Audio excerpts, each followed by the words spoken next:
കത്തോലിക്കാ സഭയിൽ തിരുഹൃദയത്തിൻ്റെ മാസമായി ആചരിക്കപ്പെടുന്നു. പ്രത്യേകിച്ച് ജൂൺ മാസം 12-ാം തീയതി ഈ വർഷം പല വീടുകളിലും ദേവാലയങ്ങളിലും യേശുവിൻ്റെ ഒരു ചിത്രം നാം കണ്ടിട്ടുണ്ടാകും. നെഞ്ചിൽ പ്രകാശിക്കുന്ന ഒരു ഹൃദയം, ചുറ്റും മുൾക്കിരീടം, അതിനകത്ത് ജ്വലിക്കുന്ന ഒരു തീ. പലർക്കും അത് ഒരു ഭക്തിയുടെ പ്രതീകമായി തോന്നാം. പക്ഷേ അതിനകത്ത് ഒളിഞ്ഞിരിക്കുന്ന മനുഷ്യ ജീവിതത്തെ സ്പർശിക്കുന്ന ഒരു വലിയ സത്യമുണ്ട്. ദൈവത്തിനും ഒരു ഹൃദയമുണ്ട്, മനുഷ്യനെ സ്നേഹിക്കുന്ന ഹൃദയം എന്ന്. ഇന്നത്തെ ലോകത്ത് മനുഷ്യരുടെ ജീവിതം വളരെ വേഗത്തിലാണ് ഓടുന്നത്. ജോലി, കുടുംബം, കടപ്പാട്, ആരോഗ്യ പ്രശ്നങ്ങൾ, കുട്ടികളുടെ ഭാവി, സാമ്പത്തിക ആശങ്കകൾ, ഇവയൊക്കെ മനുഷ്യ ഹൃദയത്തെ ചിലപ്പോൾ തളർത്തുന്നു. പലരും അവരുടെ വേദന ആരോടും പറയാതെ ഉള്ളിൽ വച്ചുകൊണ്ട് ജീവിക്കുന്നു. ചിലപ്പോൾ നമ്മെ മനസ്സിലാക്കാൻ ആരുമില്ലെന്ന് തോന്നും. അത്തരം സമയങ്ങളിൽ തിരുഹൃദയത്തിൻ്റെ സന്ദേശം നമ്മോട് പറയുന്നത് വളരെ ലളിതമായ ഒരു സത്യമാണ്. മനുഷ്യനെ മനസ്സിലാക്കുന്ന ഒരു ഹൃദയം ദൈവത്തിനുണ്ട് എന്ന്. സുവിശേഷത്തിൽ ഈശോ പറഞ്ഞ ഒരു വാക്ക് തിരുഹൃദയത്തിൻ്റെ മുഴുവൻ അർത്ഥവും നമ്മെ പഠിപ്പിക്കുന്നു.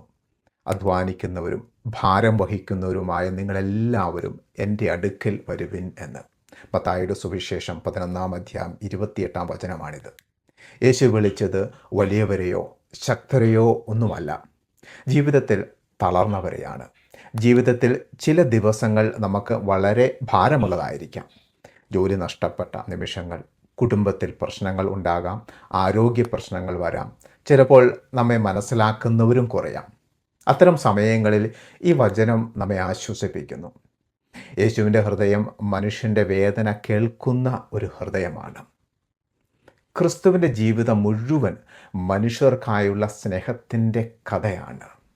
അവൻ രോഗികളെ സുഖപ്പെടുത്തി, പാപികളെ സ്വീകരിച്ചു, സമൂഹം നിരാകരിച്ചവരെ ചേർത്ത് പിടിച്ചു. എന്നാൽ ആ സ്നേഹത്തിൻ്റെ ഏറ്റവും വലിയ തെളിവ് ക്രൂശിലാണ് നമ്മൾ കാണുന്നത്. യോഹന്നാൻ്റെ സുവിശേഷത്തിൽ പറയുന്ന ഒരു സംഭവം വളരെ ഹൃദയസ്പർശിയാണ്. എന്നാൽ പടയാളികൾ ഒരുവൻ അവൻ്റെ പാർശ്വത്തിൽ കുന്തം കൊണ്ട് കുത്തി. ഉടനെ അതിൽ നിന്ന് രക്തവും വെള്ളവും പുറപ്പെട്ടു. യോഹന്നാൻ്റെ സുവിശേഷം 19-ാം അധ്യായം 34-ാം തിരുവചനം. സഭയുടെ പിതാക്കന്മാർ ഈ സംഭവത്തെക്കുറിച്ച് ധ്യാനിക്കുമ്പോൾ അവർ പറഞ്ഞത് ഇതാണ്: ക്രിസ്തുവിൻ്റെ തുറന്ന പാർശ്വം മനുഷ്യർക്കായി തുറന്നിരിക്കുന്ന ദൈവത്തിൻ്റെ ഹൃദയത്തിൻ്റെ അടയാളമാണ് എന്ന്. വിശുദ്ധ അഗസ്റ്റ്യൻ പുണ്യവാളൻ എഴുതുന്നു, ക്രിസ്തുവിൻ്റെ തുറന്ന പാർശ്വത്തിൽ നിന്നാണ് സഭ ജനിച്ചത് എന്ന്. അതായത് മനുഷ്യരെ രക്ഷിക്കുവാനുള്ള സ്നേഹത്തിൽ നിന്നാണ് വിശ്വാസ സമൂഹം പിറന്നത് എന്ന്. ഈ സത്യത്തിൽ നമുക്ക് വലിയ ഒരു ആശ്വാസമുണ്ട്. ദൈവത്തിൻ്റെ ഹൃദയം ഒരിക്കലും അടയുകയില്ല എന്ന്. ഇന്നത്തെ ലോകം വളരെയധികം മുന്നേറി, സാങ്കേതിക വിദ്യ വളർന്നു, ആശയവിനിമയം വേഗത്തിലായി. പക്ഷേ ഇതിൻ്റെ നടുവിൽ മനുഷ്യ ഹൃദയത്തിൽ ഒരു ശൂന്യത ഉണ്ടാകുന്നു. പലരും പുറത്ത് സന്തോഷമുള്ളവരായി തോന്നുന്നു എങ്കിലും ഉള്ളിൽ അവർ വലിയ വേദനകൾ സഹിക്കുന്നു. പോപ്പ് ഫ്രാൻസിസ് ഒരിക്കൽ പറഞ്ഞിട്ടുണ്ട്, ക്രിസ്തുവിൻ്റെ ഹൃദയം കരുണയുടെ ഉറവിടമാണ് എന്ന്. അവിടെ ഓരോ മുറിവേറ്റ ഹൃദയത്തിനും സൗഖ്യം ലഭിക്കും. ഇന്ന് മനുഷ്യർ പലപ്പോഴും വിധിക്കപ്പെടുന്നു. സമൂഹത്തിന് പ്രതീക്ഷകൾ വലുതാണ്. എന്നാൽ തിരുഹൃദയം നമ്മോട് പറയുന്നത് വളരെ ലളിതമായ ഒരു സത്യമാണ്. ദൈവം നമ്മെ സ്നേഹിക്കുന്നത് നമ്മൾ പെർഫെക്റ്റ് ആയതിനാലല്ല എന്ന്, നാം അവൻ്റെ മക്കളായതുകൊണ്ടാണ് എന്ന്.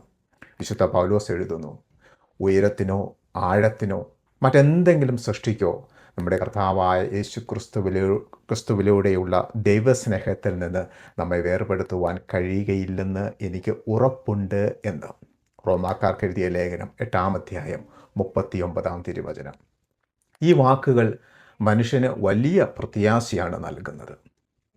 യേശുവിൻ്റെ ജീവിതം നോക്കുമ്പോൾ അവൻ്റെ ഹൃദയം കരുണയുള്ളതാണെന്ന് നമുക്ക് കാണാം.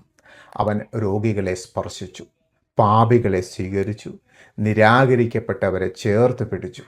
ഒരിക്കൽ വ്യഭിചാരത്തിൽ പിടിക്കപ്പെട്ട ഒരു സ്ത്രീയെ യേശുവിൻ്റെ മുന്നിൽ കൊണ്ടുവന്നു. ആളുകൾ അവളെ ശിക്ഷിക്കണമെന്ന് ആവശ്യപ്പെട്ടു.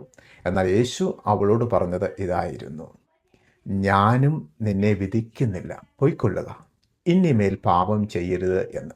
യോഹന്നാൻ്റെ സുവിശേഷം 8-ാം അധ്യായം 11-ാം തിരുവചനം. ഇതാണ് യേശുവിൻ്റെ ഹൃദയം. കുറ്റം കാണുന്ന ഹൃദയമല്ല, മനുഷ്യനെ ഉയർത്തുന്ന ഹൃദയം. കത്തോലിക്ക സഭയുടെ കാറ്റക്കിസം നമ്മെ പഠിപ്പിക്കുന്നത് ഇതാണ്. യേശുവിൻ്റെ ഹൃദയം ദിവ്യ സ്നേഹത്തിൻ്റെ ജ്വാല എന്ന്. അതായത് ക്രിസ്തുവിൻ്റെ സ്നേഹം തണുത്തതോ ദൂരെ ഇരിക്കുന്നതോ നമ്മെ ദൂരെ മാറി നിൽക്കുന്നതോ ഒന്നുമല്ല. അത് മനുഷ്യരെ അടിമുടി മാറ്റുന്ന സ്നേഹമാണ്. തിരുഹൃദയ ഭക്തി ദേവാലയത്തിലെ പ്രാർത്ഥനകളിൽ മാത്രം ഒതുങ്ങുന്ന ഒന്നല്ല. അത് നമ്മുടെ ജീവിതത്തെ മാറ്റാൻ വിളിക്കുന്ന ഒരു ആത്മീയ വഴിയാണ്. യേശുവിൻ്റെ ഹൃദയം കരുണയുള്ളതാണെങ്കിൽ നമ്മുടെ ഹൃദയവും കരുണയുള്ളതാകണം. അത് വലിയ കാര്യങ്ങളിലൂടെ മാത്രമല്ല, ചെറിയ കാര്യങ്ങളിലൂടെയാണ് തുടങ്ങുന്നത്. ഒരു വിഷമിക്കുന്നവനെ ശ്രദ്ധിച്ച് കേൾക്കുക, വേദനിപ്പിച്ചവരോട് ക്ഷമിക്കുക, ആവശ്യമുള്ളവരെ സഹായിക്കുക, സ്നേഹത്തോടെ സംസാരിക്കുക. ഇവയാണ് തിരുഹൃദയത്തിൻ്റെ ആത്മാവ്. മദർ തെരേസ പറഞ്ഞ ഒരു വാക്ക് ഇതിനെ മനോഹരമാക്കുന്നു. എല്ലാവർക്കും വലിയ കാര്യങ്ങൾ ചെയ്യുവാൻ കഴിയുകയില്ല, പക്ഷേ വലിയ സ്നേഹത്തോടെ ചെറിയ കാര്യങ്ങൾ ചെയ്യുവാൻ സാധിക്കും എന്ന്. ജൂൺ മാസം തിരുഹൃദയത്തെ ഓർക്കുമ്പോൾ നമ്മൾ മനസ്സിലാക്കേണ്ടത് ഒരു വലിയ സത്യമാണ്. ദൈവത്തിൻ്റെ ഹൃദയം ഒരിക്കലും മനുഷ്യനെ ഉപേക്ഷിക്കുന്നില്ല. ലോകം നമ്മെ മറന്നാലും, മനുഷ്യർ നമ്മെ തെറ്റിദ്ധരിച്ചാലും, ജീവിതം നമ്മെ തളർത്തിയാലും യേശുവിൻ്റെ ഹൃദയം ഇന്നും പറയുന്നു, യേശുവിനെ പോലെ സ്നേഹിക്കുവാൻ മനുഷ്യഹൃദയം പഠിക്കുന്ന വഴിയാണ് തിരുഹൃദയം എന്ന്.